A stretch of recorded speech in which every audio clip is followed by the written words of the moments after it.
Bueno, en el día de hoy y de la mano de Wallix, uno de nuestros proveedores homologados, vamos a contarles cómo protegerse de los ciberataques en las empresas, contando con la intervención de Guillermo Pillón, quien nos explicará cómo debe equiparse las empresas, las pymes, con soluciones innovadoras para protegerse contra estos ataques y evitar su propagación desde dentro.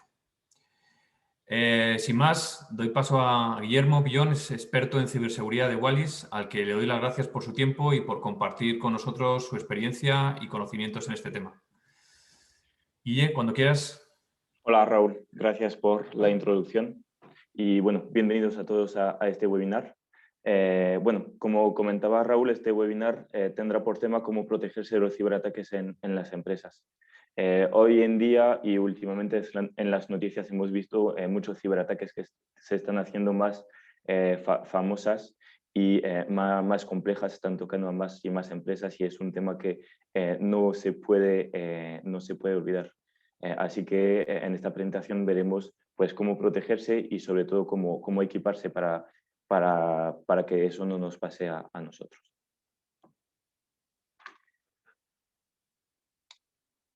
Bueno, para empezar me voy a presentar rápido. Soy Guillaume Pillón. Bueno, la gente suele llamarme Guille en España, que es mucho más fácil. Soy el responsable del desarrollo de negocio de Wallix en España. Wallix es una empresa fabricante de software de ciberseguridad europeo, es una empresa francesa y ahora tenemos oficinas en casi toda Europa, de hecho tenemos oficinas aquí localmente en Madrid. Y bueno, somos especializados en la gestión de la identidad y de los accesos para proteger justamente las empresas europeas. El objetivo de la empresa es de verdad crear un espacio digital europeo seguro para las empresas europeas y protegido por las empresas europeas. Bueno, sin más voy a entrar en el tema del webinar. Entonces, en la agenda hoy veremos en primer lugar un panorama de las ciberamenazas y el mayor riesgo de las cuentas privilegiadas. Segundo, veremos los tipos de ciberataques y malwares, cómo luchar contra los malwares con el Endpoint Privilege Management. Luego haremos una pequeñita demo de una nuestra solución que permite pues justamente protegerse contra los malwares, que se llama BSafe. Y al final veremos los otros consejos para protegerse de los ciberataques. Si tenéis preguntas, las podéis hacer en el chat sin problema y volveremos al final de este webinar sobre las diferentes preguntas que tenéis. Bueno, para empezar un panorama de las ciberamenazas, me gusta empezar con unas cifras. El coste medio de un incidente por infección por malware, esa cifra es del 2019, pero estoy seguro que sigue aumentando en los últimos años, es de más de 2 millones de dólares a nivel mundial. El coste hoy en día es enorme. En cualquier empresa, una parada de producción o lo que sea puede llevar costes enormísimos. Aún si es una parada de menos de un día, los costes pueden ser enormes. Y muchas empresas piensan que eso pasa nada más a los otros, pero no es cierto, puede pasar a cualquiera. Lo hemos visto últimamente en empresas americanas, en empresas españolas, etcétera, etcétera. De hecho, los ataques realizados por malware en 2020 fueron de más de 5.000 millones de ataques en el mundo. Y más del 60% de las empresas españolas han sufrido un ciberataque en 2019. La mayoría de esas empresas son pymes, pero todas las empresas pueden estar tocadas. Todo eso es el coste que podemos calcular de un ataque. Luego hay el coste que no se puede calcular, pero que está presente. Es el coste que hace un ataque a la imagen y la reputación de la empresa. Esa cifra, la cuarta cifra, nos viene de una encuesta americana, pero estoy seguro que se aplica perfectamente a Europa. Nos dice que el 76% de los consumidores abandonarían o evitarían una empresa con antecedentes de ciberataques, sobre todo si le han robado datos. Bueno, total que por eso hay que tener cuidado con la seguridad, no es un juego y el coste puede llegar a ser enorme para las empresas. ¿Cuáles son los tipos de ciberataques? Son muchísimos. Hay malwares, ataques de contraseñas, ransomware, phishing, zero day exploit. No vamos a entrar en todos esos tipos de ciberataques hoy, ya que si no nos podríamos estar aquí por todo el día, incluso más, pero vamos a enfocarnos sobre el tipo de ciberataques más famosos, que es el tipo por malware y el ransomware. Básicamente está famoso porque es lo que más hace daño y es el más frecuente. Lo hemos visto, de hecho, últimamente en empresas muy famosas. Aquí en España lo hemos visto con el SEPE, que ha tocado en marzo un ciberataque que ha paralizado muchos servidores y muchas oficinas de la SEPE y han tenido problemas durante 2 semanas. Lo hemos visto también con el Colonial Pipeline en Estados Unidos. Este ha sido un poco más grave porque en un ámbito industrial ha podido tocar pues, los sitios de producción y de logística de esta empresa. Lo hemos visto también con Acer. Pues todas esas empresas han sido tocadas por malwares, principalmente ransomwares, y veremos en esta presentación lo que podemos hacer con este tipo de ransomware. No hay que creer que estas empresas no estaban protegidas. De hecho, el 90% de los endpoints incluyen un sistema de protección de endpoint que sea antivirus o anti-malware, y aún así los virus llegan a atacar esos endpoints, porque en la mayoría de los casos esta protección no es lo suficiente. Hay que ver un paso más allá y proteger la totalidad del sistema y la totalidad del endpoint. El antivirus hoy en día ya es un sistema no obsoleto, pero que muchos virus pueden llegar a pasar, sobre todo que se basa en la firma del proceso del malware generalmente o en su código, se basa en lo que conoce. Así que para todas las nuevas amenazas, los nuevos malwares, pues ahí va a tener más dificultades. De hecho, por eso se actualiza un antivirus cada año.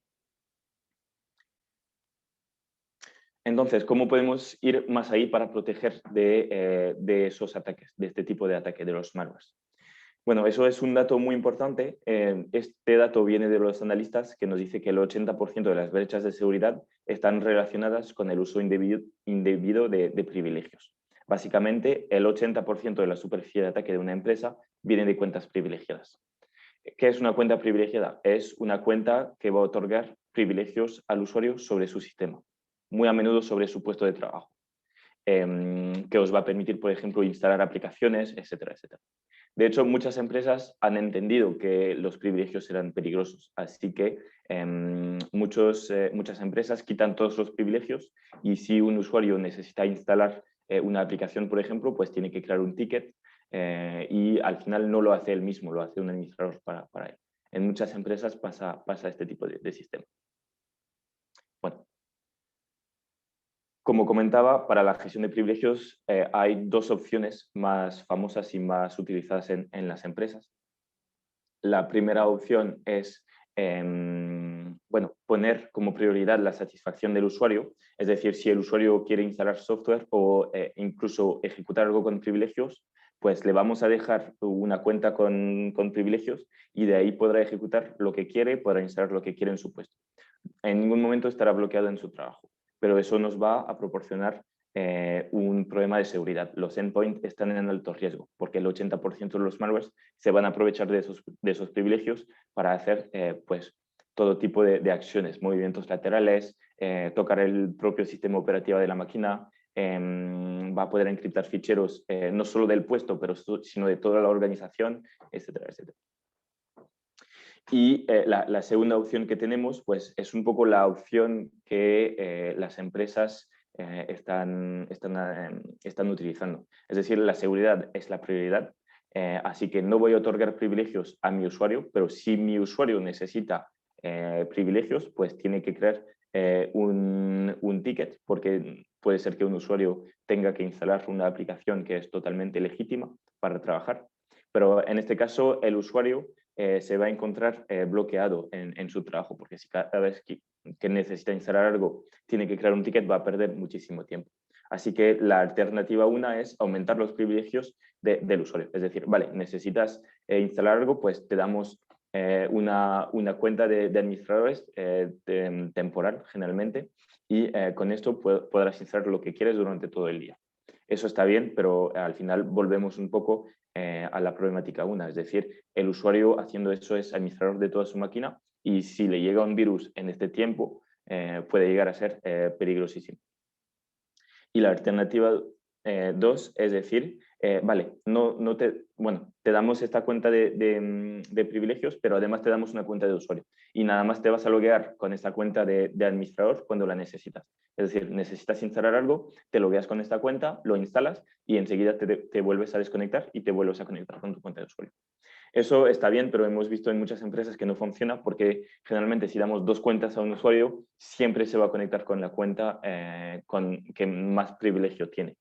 Y eso, pues, al final es un fallo, porque si siempre se conecta con la cuenta que tiene privilegios, pues de la misma manera, si llega a ir en una página maliciosa en Internet, si llega a abrir un fichero adjunto en un correo sospechoso, pues puede no solo corromper su máquina, pero sino hacer daño a todo el sistema de la empresa. Y al final, si hacemos eso, la productividad empresarial se ve comprometida. Porque el usuario tiene que manejar dos cuentas, pero si maneja dos cuentas también, además, comprometemos la seguridad de la empresa, y si tiene que abrir un ticket cada vez que tiene que ejecutar un proceso con privilegios o lanzar una aplicación con privilegios, pues al final va a perder muchísimo tiempo. Este caso lo vemos mucho con los equipos de desarrollo. Un desarrollador, para ejecutar el Visual Studio, necesita privilegios de administrador, porque el Visual Studio va a instalar paquetes automáticamente, etcétera, etcétera. Y imaginaros si cada vez que un desarrollo necesita ejecutar el Visual Studio como administrador, tendrá que crear un ticket. Sería imposible para él, porque lo puede llegar a abrir 2 o 3 veces al día. Al final, lo más fácil es darle una cuenta de administrador, y es lo que muchas empresas hacen. Pues hay otra alternativa, pero es muy complicado aplicar, que es aplicar el principio del menor privilegio. Los grandes analistas tipo Gartner ya están recomendando aplicar este principio del menor privilegio, pero hoy en día es muy complicado de aplicar. Lo veremos porque poco después. Pero básicamente el principio del menor privilegio, bueno, me imagino que mucha gente ya lo conoce, pero para hacer un recuerdo, dice que cada usuario, proceso o programa debe tener acceso solamente a los recursos y a la información necesaria para su actividad legítima. Es decir, si un usuario necesita una aplicación con privilegios de administrador para su sistema, pues nada más le vamos a dar acceso con una cuenta de administrador a este proceso, y no podrá acceder a todo el sistema. Eso es muy complicado porque necesitamos una gran realidad que el sistema operativo no siempre nos va a dar, como es el caso sobre todo para los puestos Windows. Pero bueno, este principio, el POL, permite, claro, una mayor protección frente a las amenazas, porque si el usuario nada más tiene acceso a lo que necesita, en ningún caso, si le llega un virus, podrá hacer más daño de que el usuario puede hacer por él mismo.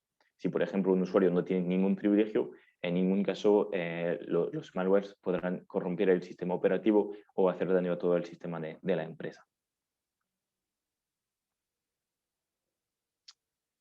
Bueno, ¿qué es el Endpoint Privilege Management? El Endpoint Privilege Management es una técnica que permite lograr justamente el equilibrio entre la satisfacción del usuario y la seguridad de IT, y eso lo hace aplicando el principio de menor privilegio. Hoy en día estamos viendo soluciones que permiten aplicar este POL, unas soluciones con más éxito, otras con menos, pero básicamente es este tipo de solución que nos va a permitir aplicar este principio de menor privilegio que está recomendado por todos los analistas hoy en día.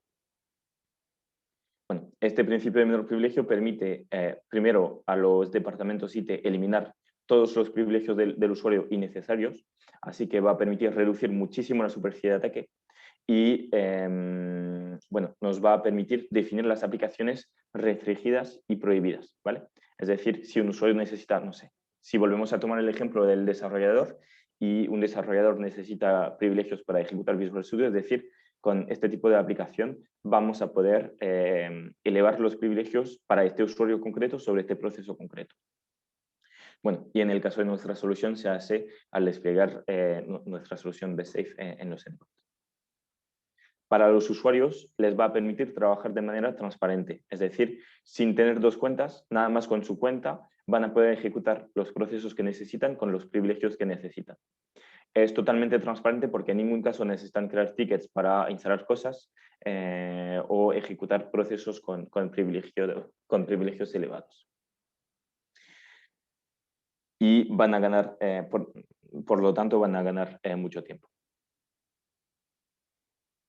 Y al final, bueno, va a cambiar un poco la configuración del endpoint, pero los endpoints van a estar protegidos contra los ataques que necesitan privilegios para operar, que eso representa el 80% de las brechas. Y bueno, el 20% de ataques que no necesitan privilegios, pues justamente la mayoría son ransomware. ¿Por qué los ransomware no necesitan privilegios? Porque un ransomware no intenta hacer daño al sistema operativo. Lo único que intenta hacer es encriptar ficheros para que el usuario no los pueda leer. Pero básicamente, voy a entrar más en detalle sobre eso después, pero BSafe nos va a permitir proteger contra los ransomware basado no en la firma del proceso, pero en su comportamiento. Eso lo veremos un poco más en detalle después en la pequeñita demo.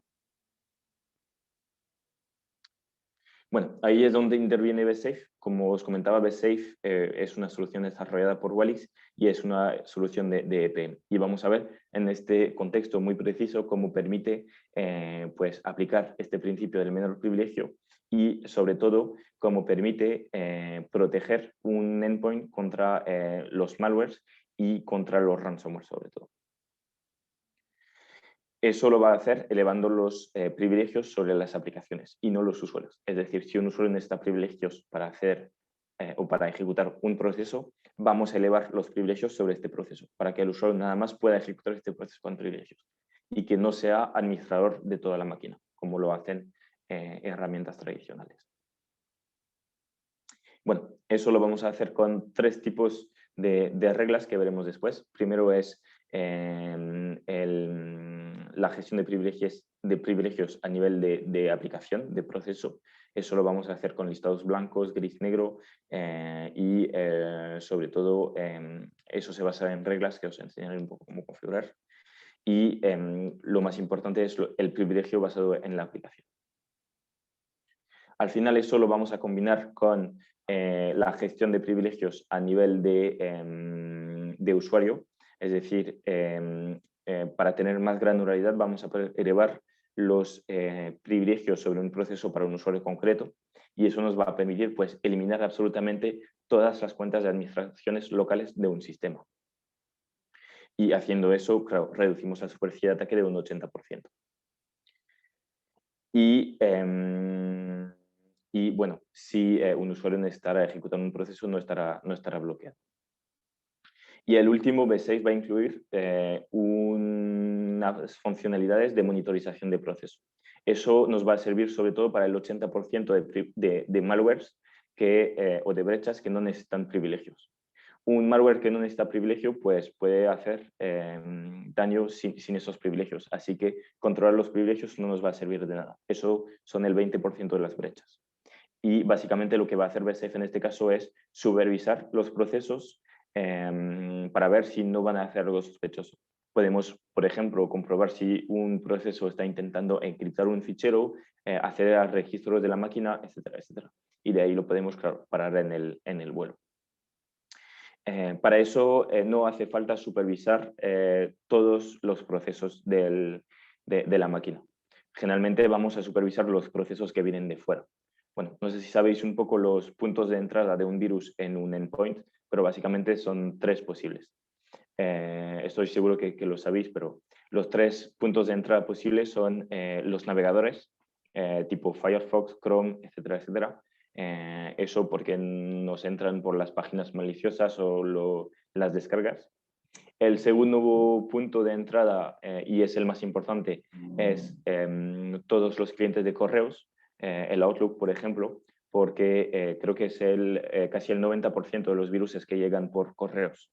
Así que básicamente vamos a supervisar también todos los procesos que vienen de los correos. Y el tercer punto de entrada para los virus son las llaves USB. Ahí es un poco más raro porque generalmente la llave USB la tiene que poner el usuario y generalmente nada más el usuario puede hacer a su máquina. Pero puede pasar porque siempre hay usuarios internos que pueden ser maliciosos o robo de ordenadores, todo puede llegar a pasar. Pero eso básicamente son los tres puntos de entradas para los virus y es donde vamos a monitorizar los procesos. Entonces, navegadores, clientes de correo y llaves USB. Bueno, el principio y el objetivo principal de BestSafe es eliminar las cuentas privilegiadas. Para ver cómo lo hace BestSafe, básicamente vamos a ver primero la método de elevación tradicional, es decir, el usuario tiene acceso a todo. Eso está bien porque el usuario puede ejecutar sus aplicaciones, pero si llega un virus en el puesto del usuario, pues el virus se puede instalar en el puesto, puede aprovecharse de ejecutar las aplicaciones de todo el sistema y sobre todo puede hacer el propio sistema operativo de la máquina y de ahí puede hacer un daño enorme a todo el sistema de información de la empresa. El segundo método es decir, y es el recomendado, es decir, vamos a eliminar los privilegios. En este caso, el virus se va a quedar restringido en el puesto del usuario, pero el usuario tampoco podrá hacer y ejecutar sus aplicaciones que necesita para trabajar o no podrá instalar nuevas aplicaciones en su puesto de trabajo. Pues básicamente, en este caso, el usuario no puede hacer a sus aplicaciones ni al sistema y el virus tampoco, pero el usuario está bloqueado en su trabajo. Eso es lo más optimizado hoy en día sin soluciones de EPM para proteger el sistema. Pero como hemos comentado, el problema hoy en día es que los usuarios necesitan esas aplicaciones para trabajar muy a menudo. Entonces, la tercera alternativa es con el método de BestSafe, nuestra solución. Este método y esta solución permite mantener a los usuarios sin privilegios y elevar los privilegios sobre las aplicaciones que el usuario necesita. Pero en este caso, nada más vamos a otorgar a la aplicación al sistema para lo que necesita. Es decir, en ningún momento, si llega un malware en el puesto del usuario, se podrá aprovechar ni de la aplicación ni del sistema, porque nada más hemos elevado los privilegios sobre esta aplicación concreta. Es decir, en ningún momento el malware tendrá privilegios y se podrá aprovechar de esos privilegios. Bueno, básicamente si entramos un poco más en el detalle cómo funciona, y eso es más bien para lo que es gestión sin privilegios y monitorización de procesos. Básicamente, cuando un proceso se ejecuta en Windows, por ejemplo, el proceso se ejecuta y va a acceder a Windows, a APIs de Windows para hacer todo tipo de acciones. Como os comentaba, pues acceder a registros, encriptar ficheros, leer ficheros, etcétera, etcétera. Y eso se va al sistema, al kernel. Bueno, pues con BestSafe vamos a supervisar esos procesos de la manera siguiente. Básicamente, cuando un proceso se está ejecutando, BestSafe va a verificar de quién es la operación antes de que accede a las APIs de Windows. Y de ahí va a ver si, bueno, primero qué regla se aplica sobre este proceso. Si es un proceso que viene de fuera, pues ahí lo vamos a monitorizar. Y si este proceso está permitido, pues lo vamos a dejar hacer a las Windows API. Si no está permitido, pues le vamos a bloquear el acceso. Y si está permitido, lo podemos también monitorar. Eso nos va a permitir pues, saber exactamente qué proceso intenta hacer, qué API de Windows y qué acción están haciendo concretamente. Y claro, si está bloqueado lo podemos poner en posa y hasta bloquearlo al vuelo.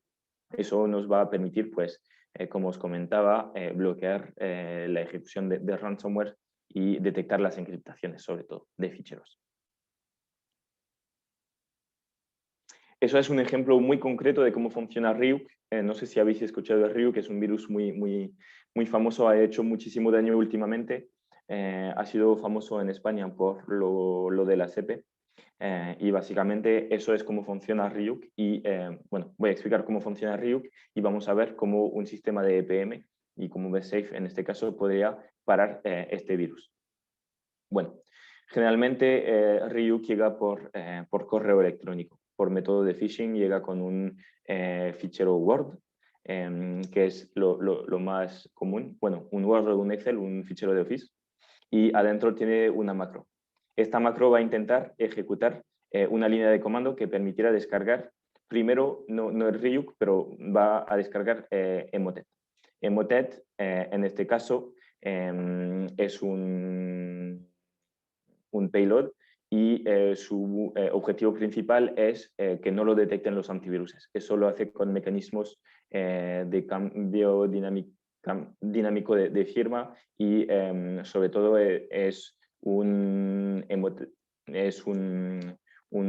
payload, un virus, un malware que bueno, su presupuesto principal es que no lo detecten los antivirus. Y de ahí nos va a descargar otro malware que es TrickBot. Y TrickBot todavía no intenta hacer daño al sistema, ¿vale? Emotet era para que no lo detecten los antivirus. TrickBot, su presupuesto va a ser robar los datos. Bueno, va a intentar desactivar el antivirus, pero sobre todo su presupuesto principal es robar los datos y enviarlos afuera. También va a intentar robar credenciales, todo lo que pueda en el sistema. Y de ahí es TrickBot que va a descargar Ryuk. Y Ryuk es el virus último y es el ransomware que va a intentar encriptar todos los ficheros. Ese es el proceso principal de Ryuk, básicamente. Ryuk lo único que hace es entrar en la máquina e intentar encriptar en todas las direcciones a lo loco. Básicamente intenta encriptar los ficheros de la máquina, los ficheros de las unidades de red, los ficheros de otros sistemas, porque claro, TrickBot el objetivo también es intentar, bueno, al robar datos va a intentar hacer movimientos laterales y de ahí va a detectar todo el sistema. Y de hecho eso es parte de los datos que va a enviar y de ahí el Ryuk podrá encriptar los ficheros de todo el sistema. Eso, si se ejecuta con privilegios de administrador, puede hacer muchísimo daño, no solo en el puesto de trabajo del usuario, pero sino en toda la organización. Bueno, pues con un antivirus que no conoce la firma de Ryuk, que Emotet puede trampar sin ningún problema, puede llegar a ser rápido. Estoy seguro que la mayoría de las empresas que han sido tocadas por Ryuk, de hecho, tenían un antivirus y este antivirus no ha podido detectar al Ryuk.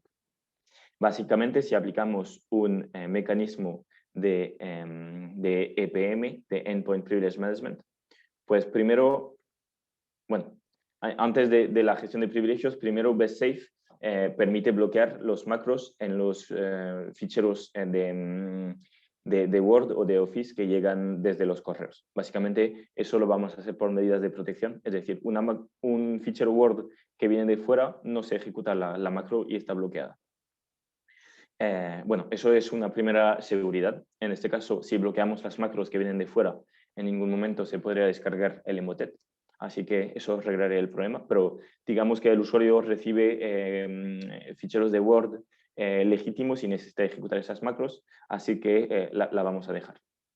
Pues en este caso, si el usuario no tiene privilegios, y es lo que pasaría con un sistema de EPM, básicamente vamos a restringir los privilegios de todo lo que viene de fuera. En ningún momento esta macro podría descargar ficheros sin esos privilegios. Y en ningún momento Emotet podría descargar otro payload y TrickBot hacer movimientos laterales y descargar datos. Básicamente, si el usuario no tiene privilegios, todo eso está bloqueado. Pero bueno, queda un problema, lo de Ryuk. Porque, bueno, si el virus no puede pues, robar datos ni nada, pues por lo menos el Ryuk puede encriptar, porque encriptar, como os comenté, no necesita privilegios para hacer eso. Así que, bueno, podría encriptar nada más los ficheros de la máquina, pero podría llegar a encriptar algo. Pues eso lo vamos a bloquear con la detección de comportamientos sobre el proceso. Básicamente, como es un proceso que viene de un correo, lo vamos a monitorizar y en cuando intentar hacer encriptaciones lo vamos a bloquear. Bueno, eso es todo el proceso que nos permitiría protegernos contra un virus que llegaría por correo. Como podemos ver, BestSafe interviene en 3 puntos diferentes, lo que permite bloquear el proceso en 3 puntos. Luego podemos activar o desactivar uno según los privilegios del usuario, pero básicamente el último es lo mínimo y este también, porque en ningún momento un proceso que llega por un correo tendrá que tener privilegios para ejecutarse. Aun si el usuario necesita privilegios de administrador, lo tendremos que poder restringir. Bueno, os propongo hacer una demo rápido en 5 o 10 minutos. Luego acabaré con otras 2 diapositivas y quedaremos el tiempo que queda para las preguntas al final. Bueno, básicamente para esta demo no he podido tener un Ryuk conmigo, así que básicamente la demo no va a ser con Ryuk, pero tengo otro virus que también ha sido muy famoso últimamente, sobre todo en los años 2018-2019, que es el WannaCry. Estoy seguro que ya lo habéis escuchado, tocó bastantes empresas en su tiempo.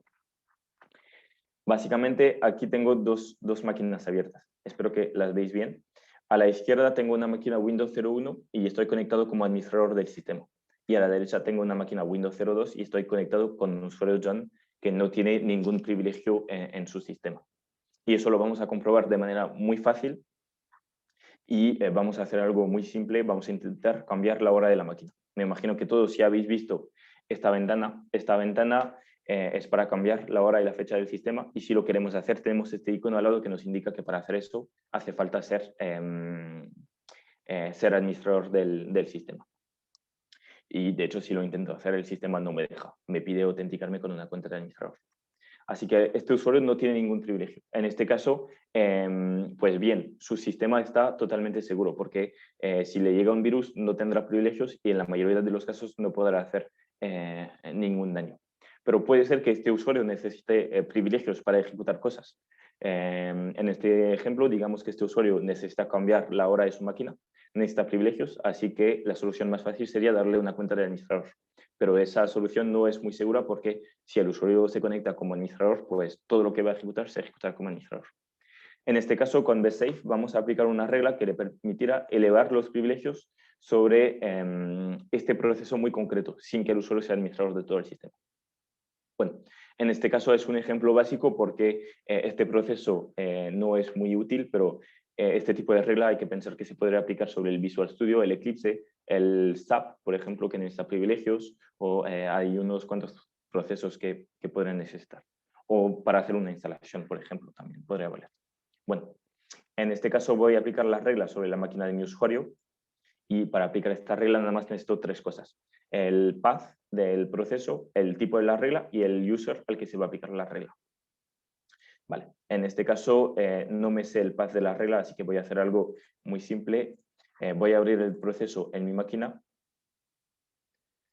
y aquí con un... Bueno, voy a volver a crear la regla, rule, previous rules.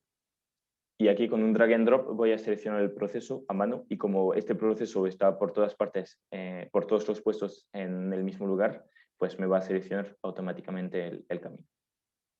Vale, hemos seleccionado el camino del proceso. Esta regla vamos a decir que se va a aplicar nada más para el usuario John. No quiero que cualquier usuario puede cambiar la hora en el sistema, nada más el usuario John, sobre todo si es un puesto compartido. Y vamos a decir que esta regla se va a aplicar con privilegios de administrador. Y ya está. Es lo único que necesitamos para que el usuario pueda ejecutar este proceso con privilegios de administrador. Vamos a aplicar esta regla y vamos a hacer un refresh sobre la máquina del usuario. Hacemos el refresh y en cuanto se habrá hecho el refresh, el usuario podrá ejecutar este proceso sin ningún problema y sin ser administrador de su máquina. Y bueno, el refresh normalmente se hace automáticamente cada 10 minutos, pero para no esperar los 10 minutos de la demo lo voy a hacer a mano. Vale, perfecto. Y esta vez, si vuelvo a ejecutar el proceso sin reiniciar la máquina, esta vez sí puedo cambiar la hora y la fecha del sistema sin ningún problema. Me lo deja hacer porque este proceso se ha ejecutado con privilegios de administrador. Y en este caso, en ningún momento soy administrador de todo el sistema. Y eso lo vamos a comprobar si intento ejecutar otro proceso que necesita privilegios, como tocar la configuración del sistema. Pues en principio el sistema operativo no me deja hacer eso. Bueno, eso nos va a permitir elevar los privilegios del usuario sobre los procesos que necesita. Y eso, si llega un malware al usuario, al puesto de John, pues en ningún momento este malware se podrá aprovechar de los privilegios del usuario, porque si no está en la lista de aplicaciones autorizadas, no se podrá ejecutar con privilegios. Bueno, eso es lo que nos permite aplicar el principio del menor privilegio.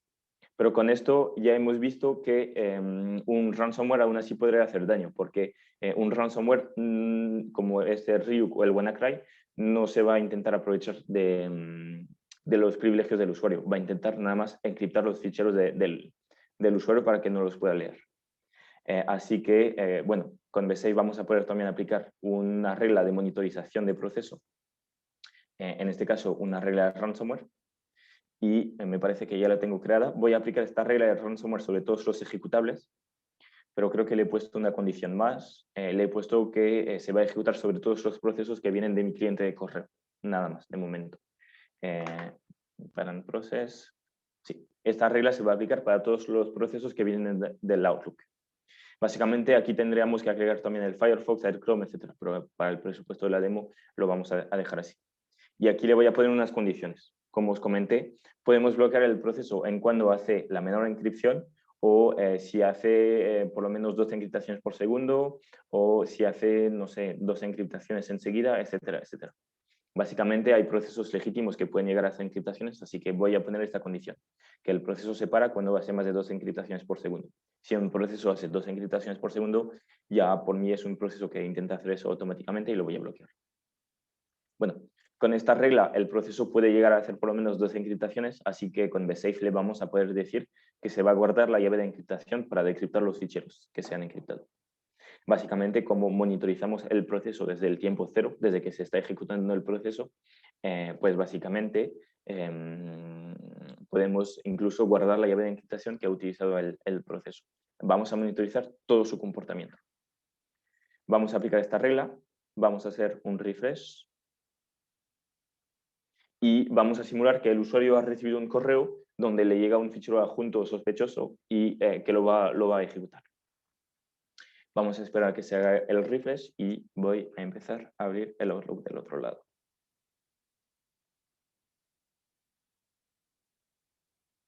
Vale, perfecto. Voy a abrir el Outlook y vamos a ver que en mi Outlook he recibido un correo que llega con un fichero adjunto y este fichero adjunto llega a un virus. Contiene un virus.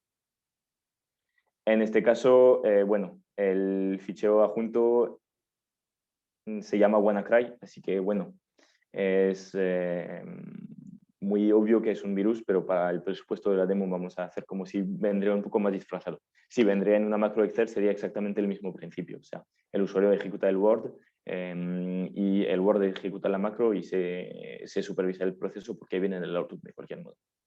Pero en ese caso voy a abrir eso. De hecho, aquí voy a pasar por el WinRAR de intermedio para ejecutar el proceso y de hecho me lo va a detectar como si vendría del Outlook. Y aquí tengo el WannaCry.exe. Voy a ejecutar este proceso y en cuando lo voy a ejecutar, el WannaCry va a intentar encriptar todo lo que pueda. Y en cuando llegara a más de 2 encriptaciones por segundo, ya ha llegado a más de 2 encriptaciones por segundo, pues bsafe lo ha bloqueado. Y de hecho, si voy en los logs de la máquina, vamos a cerrar eso. Si aquí voy en los logs de la máquina OLXT02, puedo ir todo abajo y puedo ver que el WannaCry ha sido bloqueado y y puedo recuperar la llave de encriptación que he utilizado para encriptar los 2 ficheros que me ha llegado a encriptar por lo menos. Bueno, vamos a esperar un segundo. 10:40 ahora mismo. Vale, podemos ver que el WannaCry se ha bloqueado aquí y si voy un poco más a la derecha, en principio, puedo recuperar la llave de encriptación que se ha utilizado aquí. Y eso me permite decriptar los ficheros sin ningún problema. Bueno, eso, este conjunto de reglas que os he enseñado en 5 minutos, pues es lo que nos va a permitir proteger un sistema contra todos tipos de malwares, que sean malwares que se aprovechan de los privilegios o malwares que no se aprovechan de los privilegios. Y este tipo de sistema de EPM con la supervisación de proceso nos permite reducir la superficie de ataque de un más de 95% sobre los puestos de trabajo. Bueno, generalmente cuando hago la demo enseño luego de ejecutar el WannaCry sin la regla para ver el daño que hubiera podido hacer, pero en este caso no lo voy a hacer porque vamos justo de tiempo. Pero básicamente esta solución de EPM no es suficiente y de hecho nunca nunca hay que creer una solución que os ofrece una protección de 100% sobre las máquinas. Eso se debe integrar en nuestra estrategia global de ciberseguridad para garantizar una seguridad, lo que llamamos Zero Trust. Eso se va a combinar generalmente con la garantía de la identidad, aplicando un segundo factor de autenticación, y a eso es casi obligatorio en todas las empresas de aplicar un segundo factor de autenticación cuando se conecta a una VPN, cuando un usuario intenta hacer aplicaciones sensibles, porque hoy en día el robo de credenciales también es muy importante, así que toda la gestión de la identidad es algo que es casi obligatorio. La seguridad del acceso para proteger no solamente los endpoints, los puestos de trabajo, pero también los servidores, las bases de datos y todos los recursos críticos. Eso se hace con soluciones tipo PAM y el PEDM. Y al final, la protección del endpoint es lo que acabamos de ver con el EPM, por ejemplo. Bueno, y nada más para daros ejemplo de otro tipo de solución que se podrían aplicar. Básicamente, una empresa tiene dos tipos de usuarios, los usuarios normales y los usuarios privilegiados. Pues, por ejemplo, los usuarios normales que necesitan hacer aplicaciones básicas se van a conectar desde un puesto que vamos a proteger con un EPM. Este EPM, bueno, este usuario desde su puesto de trabajo se va a conectar, por ejemplo, a un portal IDaaS, un portal SSO de donde puede hacer estas aplicaciones. Hoy en día es casi obligatorio de poner un segundo factor de autenticación sobre este portal porque el robo de credencial es algo más frecuente y de ahí puede hacer de manera segura a sus aplicaciones para trabajar. Y para los usuarios privilegiados, lo que se recomendaría sería, pues igual, se conectan desde un puesto que vamos a proteger con una solución de protección de endpoint.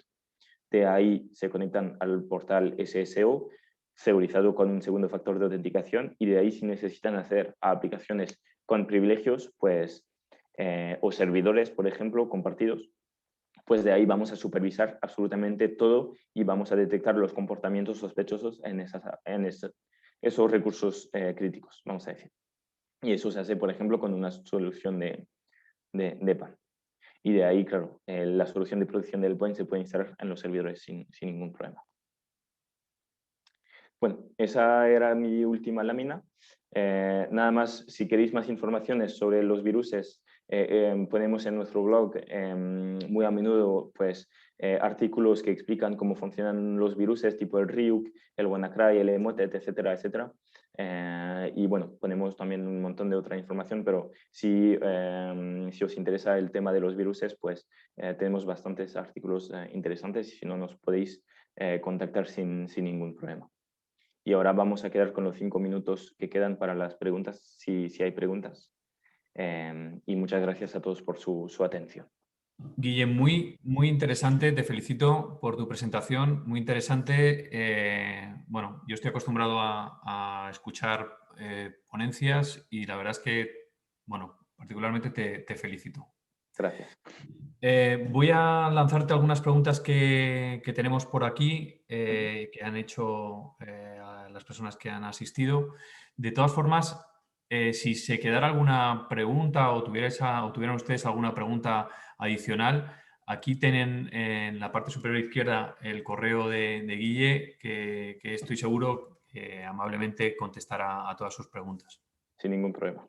Mira, una de las preguntas que lanzan por aquí dice, ¿estas reglas que estás creando se configuran a nivel de equipo o existe la posibilidad de crearlas a nivel de dominio como las GPO de Windows Server?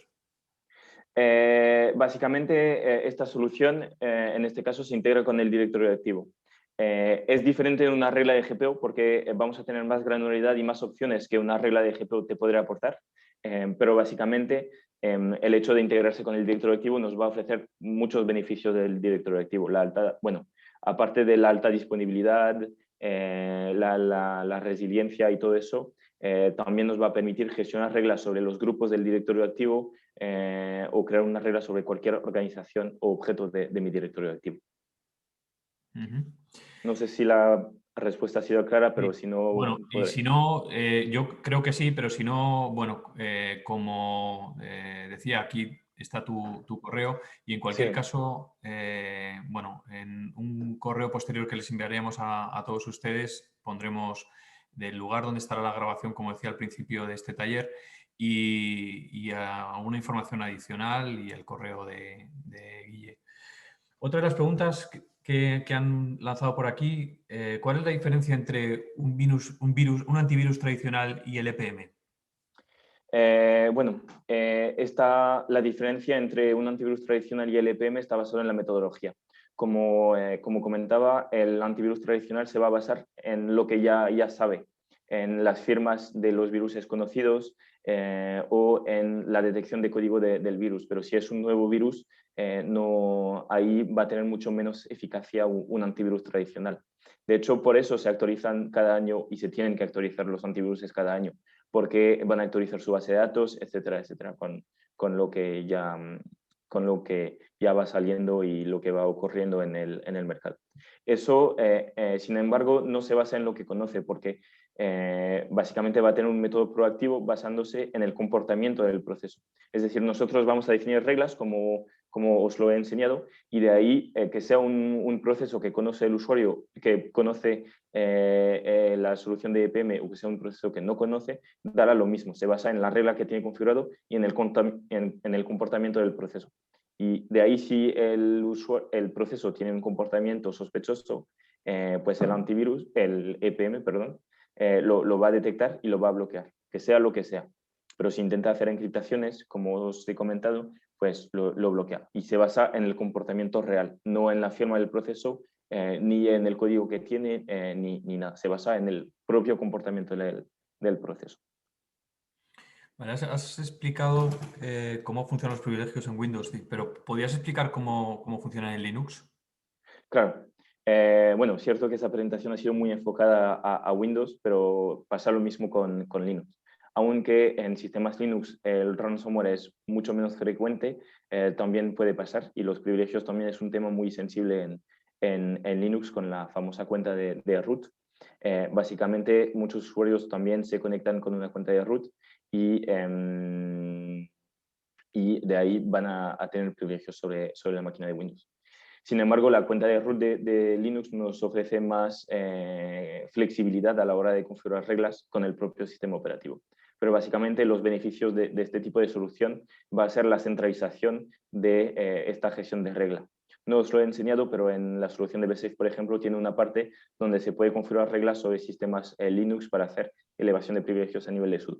Y de ahí también vamos a poder crear organizaciones, grupos de máquinas, y, por ejemplo, si necesitamos elevar un proceso para un usuario concreto, pues vamos a poder crear esta regla sobre un grupo de máquinas, y de ahí vamos a tener mucho más flexibilidad, mucho más granularidad a la hora de configurar una regla, etcétera, etcétera.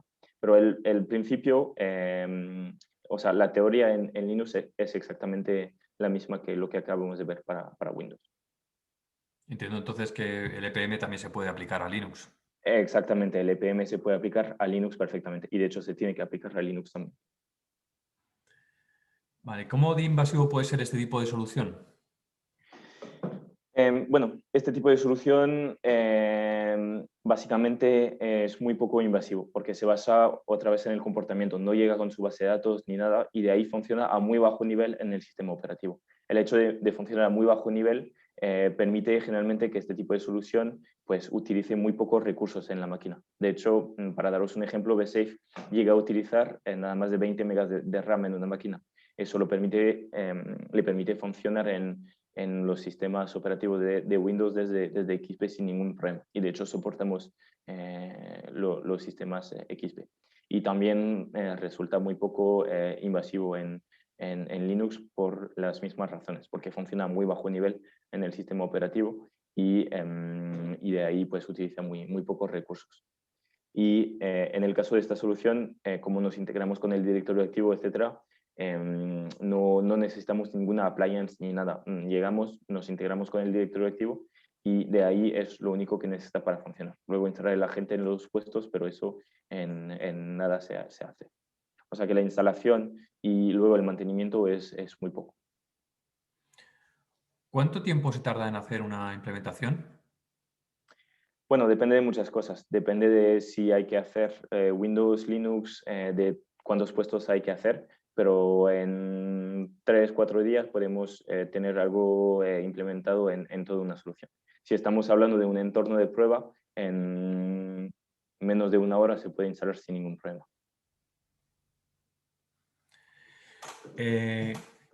¿Se integra también con Azure ID? Con Azure ID, de momento no lo tenemos en la roadmap para integrarlo en poco tiempo, pero de momento no se integra con Azure ID. Nada más se integra con el directorio activo clásico. Y la pregunta que no podía fallar, ¿coste aproximado de una instalación? Otra vez, todo depende. No sé si estamos hablando del coste de la instalación, del coste de la licencia, pero todo depende. Depende de cuántos recursos críticos, de las pruebas que Bueno, hay que hacer, etcétera, del tipo de reglas que queréis configurar. Y para la licencia también depende de muchas cosas, sobre todo el número de puesto que tenéis. en este caso, como es una cosa, es una pregunta muy específica de alguien, de una empresa, y es una pregunta muy particular, vuelvo a indicarles que mejor dirijan esa pregunta directamente al correo con las especificaciones, y yo entiendo que ahí sí que, conociendo más en profundidad el tipo de empresa y el tipo de integración, pues se podrá concretar el precio de la solución. Exacto. Bueno, yo por mi parte me gustaría, bueno, Guille, darte la oportunidad bueno, hacer un comentario adicional, si es que lo tienes. Nada más quiero comentar algo rápido. Muchos clientes, muchas empresas ven la ciberseguridad como un coste y eso es un fallo enorme porque la seguridad no es un coste, sino es una inversión, porque lo hemos visto, el coste de un malware o de un virus o de cualquier ataque puede llegar a ser enorme para las empresas. Lo hemos visto últimamente con muchas empresas, así que no es algo que hay que tomar a lo ligero. Y es lo último que quería decir. Vale. Pues bueno, estamos en tiempo. Yo particularmente darte las gracias, Guille Pillón, experto de ciberseguridad de Walix, por compartir con nosotros tus conocimientos y, bueno, pues a todos ustedes, esperando que haya sido de interés el tema de hoy y les haya servido para mejorar sus conocimientos en esta materia, pues darles las gracias y esperamos que la puedan poner en práctica en sus empresas.